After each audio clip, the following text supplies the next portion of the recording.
Hello guys, Maddie here. I thought I would just try to make one of these videos where I just kind of talk about my experiences after the season 5 of the PvP season has ended. Um, I overall enjoyed it uh, quite a lot. It's been a long time since I've played that much PvP.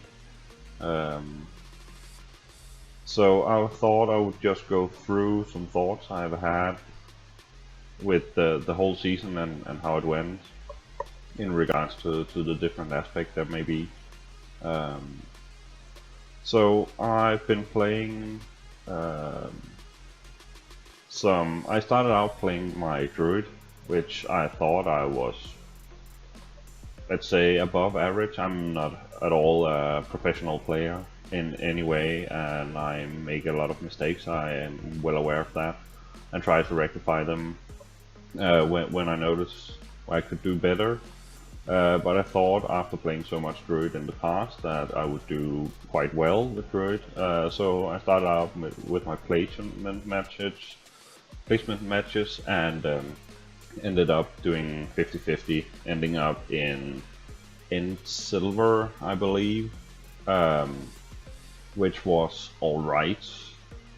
Um, I felt there were a lot of luck involved in that process with the teams you were put on, and looking at how some of my friends made it, I did kind of well in that regard.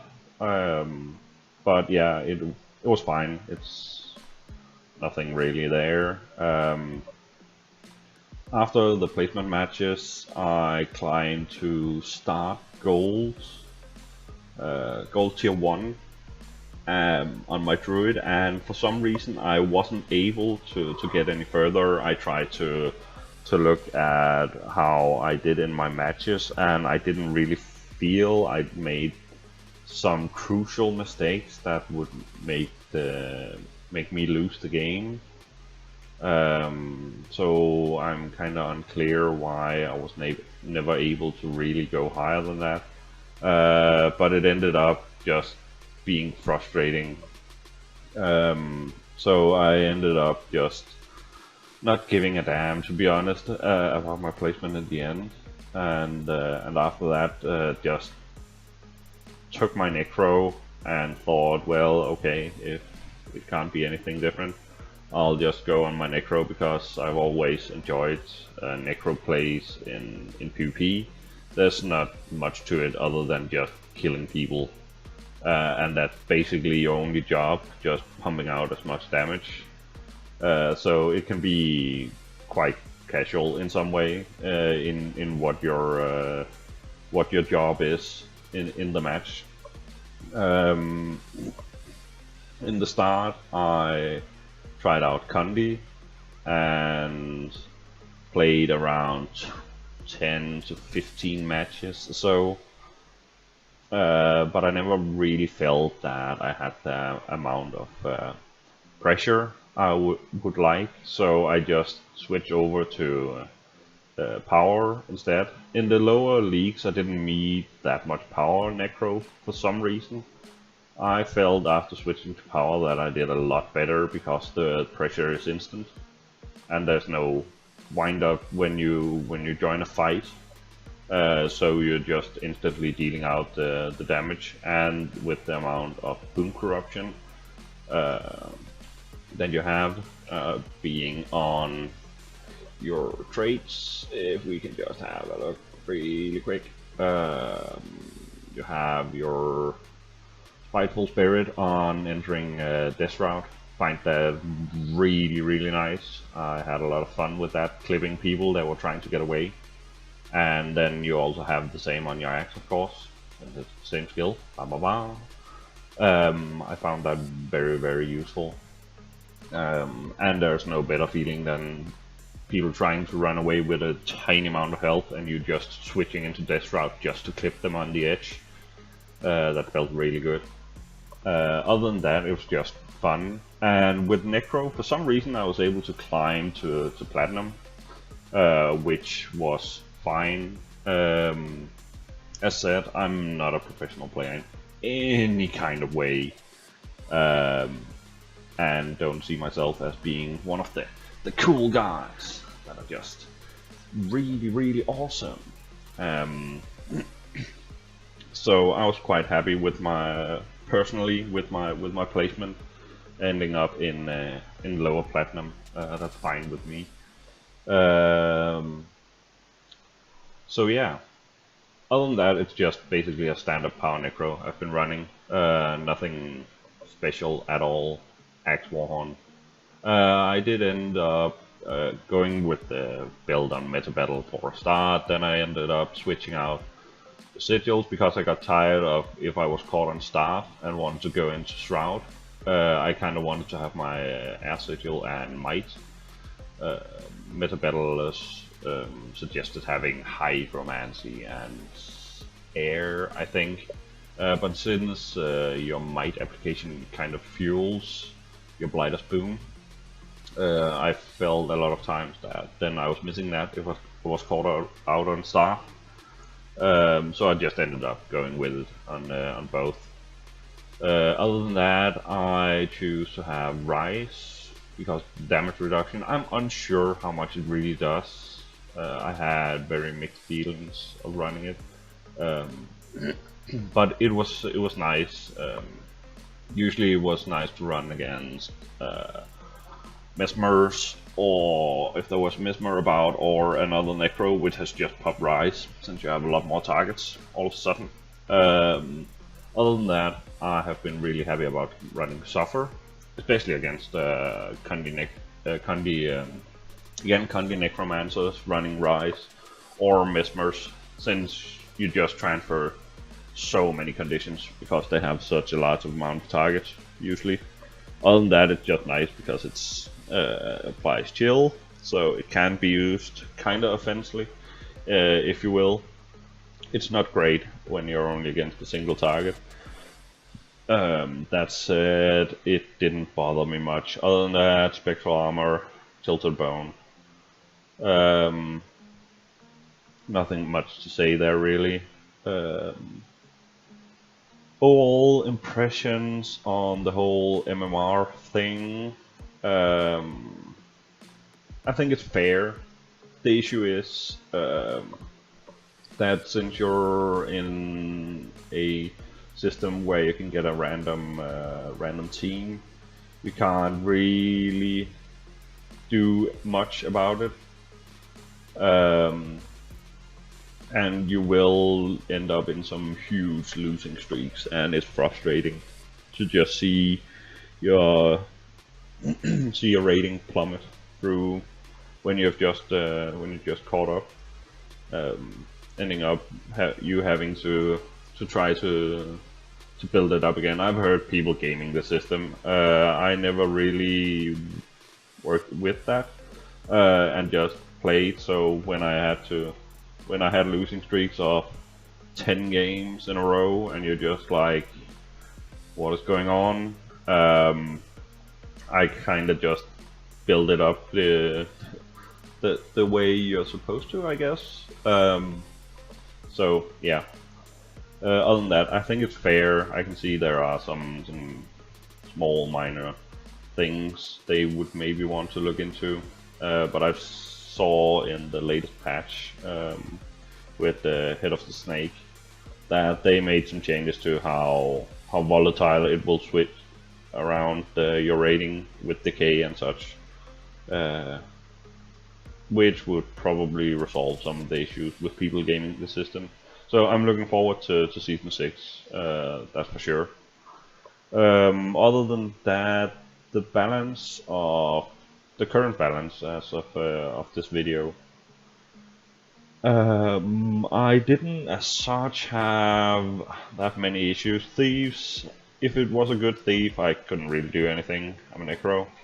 I have a limited options of things I can do against good thieves, because they just have too much damage. So even with a full Death Shroud, if they know what they're doing, they'll just burst you out of it, and you can sit there just waiting.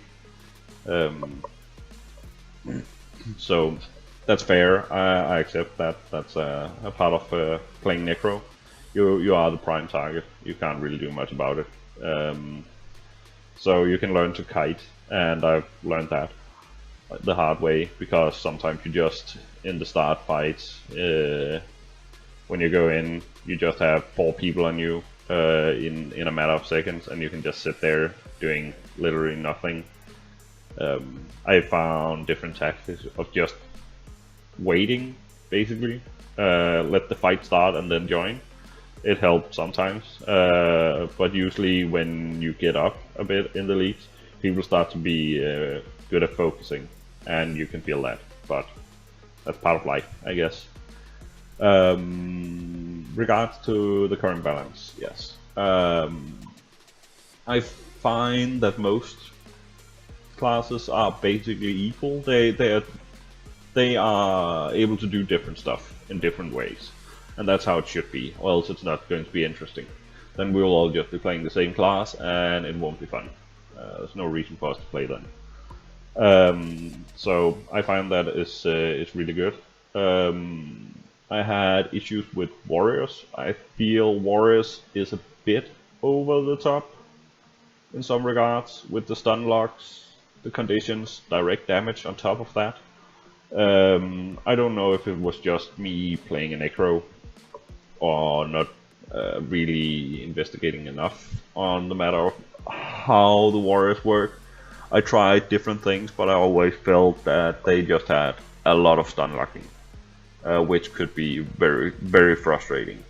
Some warriors you could take out, but that's probably mostly because of the skill level, nothing else. Because you could feel if it was just a tiny bit good warrior. I was usually not able to do a whole lot, but I said that could just be me. If they were just toned down a tiny bit, it would be a lot more reasonable to fight. Usually it was just something I wouldn't go into. Dragon Hunters, oh, always. There's always been a lot of discussion on the part of Dragon Hunters. I, first of all, as a ranger main, I will always be salty about their longbow being cooler than ours. That's just, can't help it. That's just how it is, I guess. Other than that, I'm happy that they removed the days on their traps. The trait, I don't recall what it is, but that it changed that to slow. That's a huge deal. Other than that, as a Necro, I actually didn't usually find, unless they got the jump on me, I didn't find them being a huge problem. When you kind of learn their defenses and being able to pop that, corrupt their boons, as you do as a Necro, they are not that strong. A good Dragon Hunter could still screw me over. The amount of pulls and stuff, I don't have that much availability. I have some stability on the shield, but that's not enough. The amount of pulls, and if it, the times I met a hammer longbow Dragon Hunter, it was horrendous to fight. And yeah, the amount of blocks and saves and heals they have on top of the burst damage, if it was toned down just a tiny bit, because it is frustrating to fight when every time you try to do the tiny amount of damage, they just, oh, block, invuln, heal back to full. Meaning, yeah, if it was a good Dragon Hunter, I found that I was running out of pressure at some point, and then I had to back off, and then they usually just drag me around. So yeah, a tiny bit I wouldn't feel would do that much if they were toned down. Other than that, I can see the fun of it. So yeah, it's how it is. You learn to work with it. So, alright, next point on the list. The queues. I'm happy about the solo duo queue overall. I feel it's way more fun than if you run into premates. That being premates that actually know how to work together, because that's just horrendous if you're with randoms.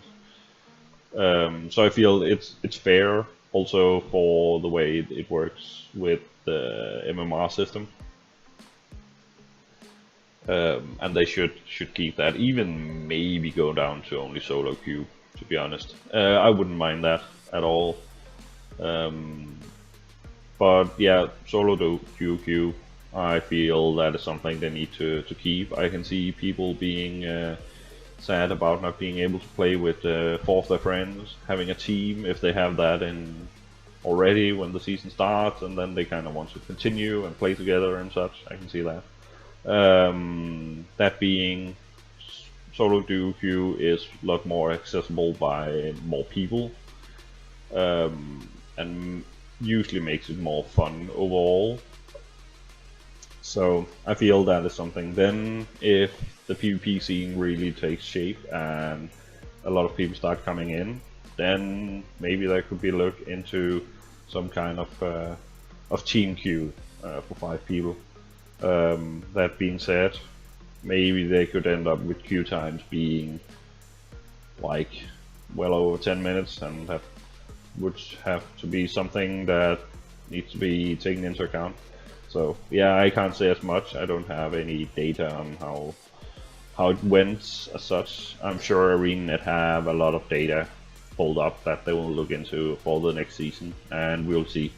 And of course, usually they're good at taking feedback. It feels like in the past year's time or so, they've been really good at taking feedback. So I hope that continues. It makes the games a lot more fun.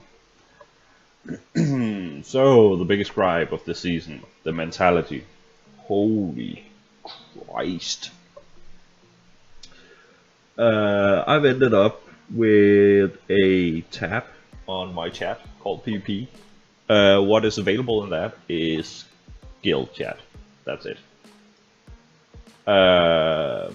And my block list have grown to horrendous length compared to what it was. I'm not a man for blocking, usually.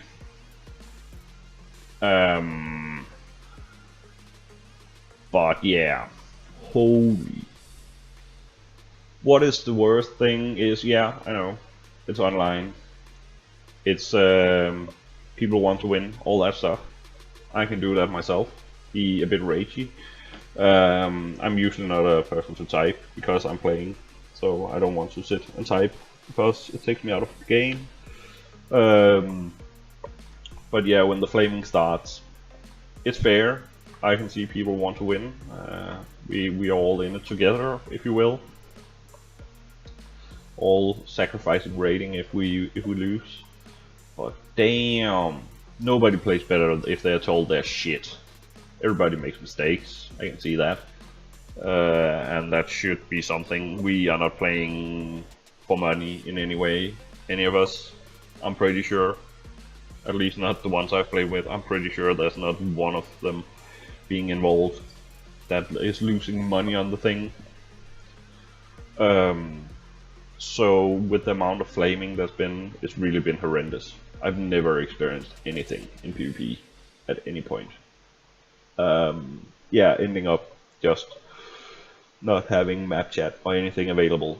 I really didn't care for the information it would give me compared to what should you say, being rid of the amount of flaming, even if it wasn't including me in it.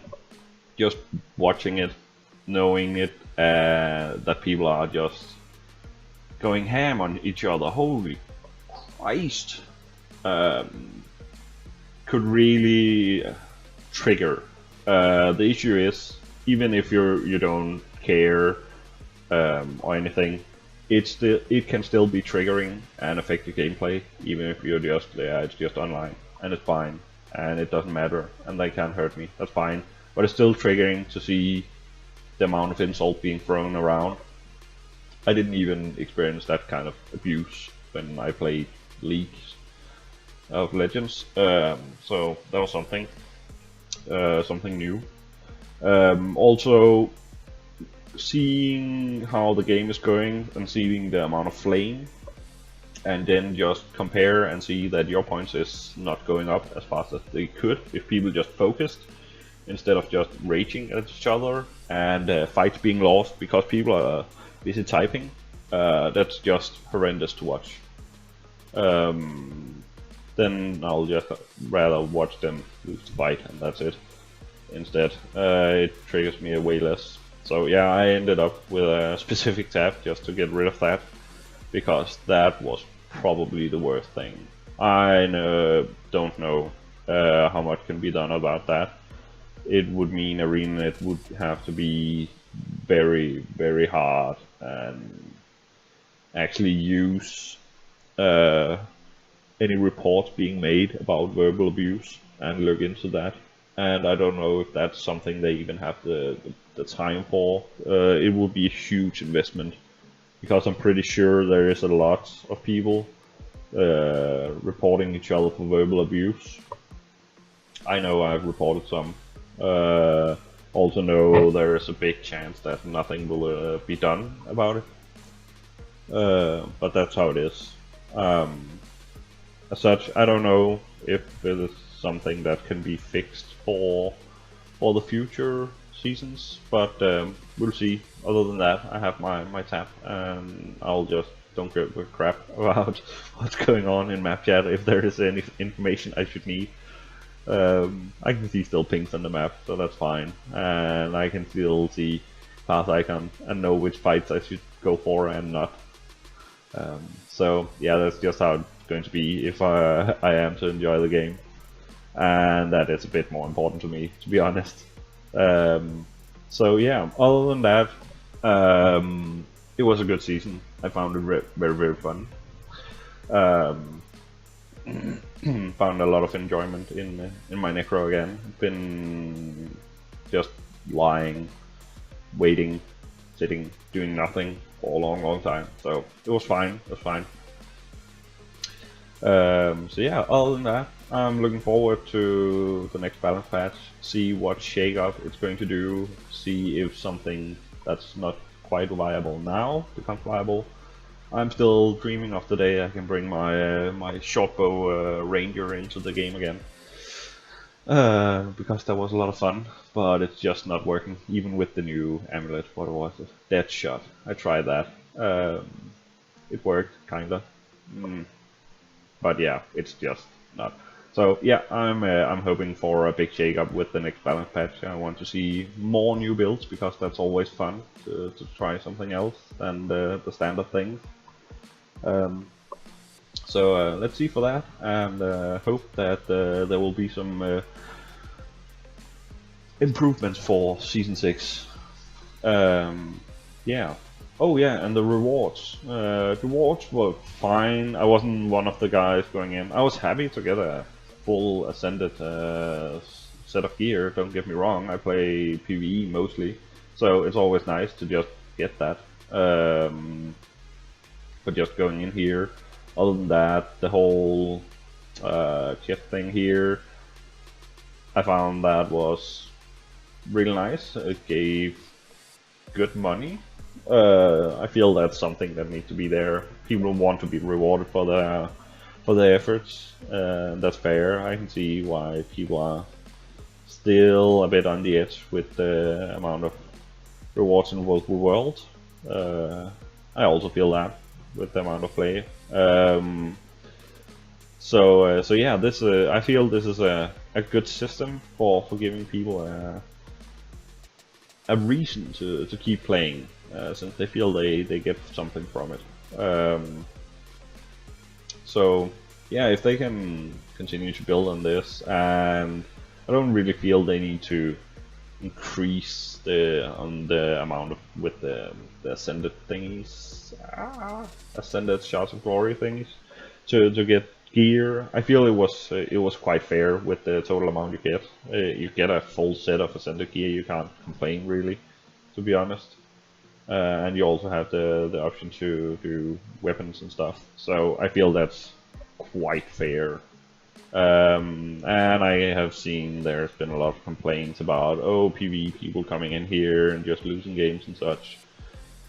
To be honest, people can't use that as an excuse that long. I'm pretty sure most PvE players that just want to go in, get their ascended armor, and then don't play anymore. I'm pretty sure they are out of the season really quick compared to the full duration. So I don't see that as a problem. Fair enough. They'll be there and they have the right to. It's a shame. I didn't experience anyone literally just AFKing, losing the game just because they didn't care. I've seen reports of that. I don't know if that is the case or so. I feel it's a good incentive to bring in people that maybe don't PvE and maybe they'll start to enjoy it, and that's always nice to increase the scene because that's what every game needs, people everywhere. So I feel that's fine. So yeah. Other than that, I don't have much more to say. It's the first time I try to do a video like this where I've actually like just talking, um, sharing my thoughts on what's going on. I don't know if you like the format or so. I've seen a lot of people do it. I don't know how I'm doing it. So yeah, tell me if it was something you liked, if there's something you want to improve. Like, subscribe, all that thing. And yeah, I'll see when I can get a video up again. Bye!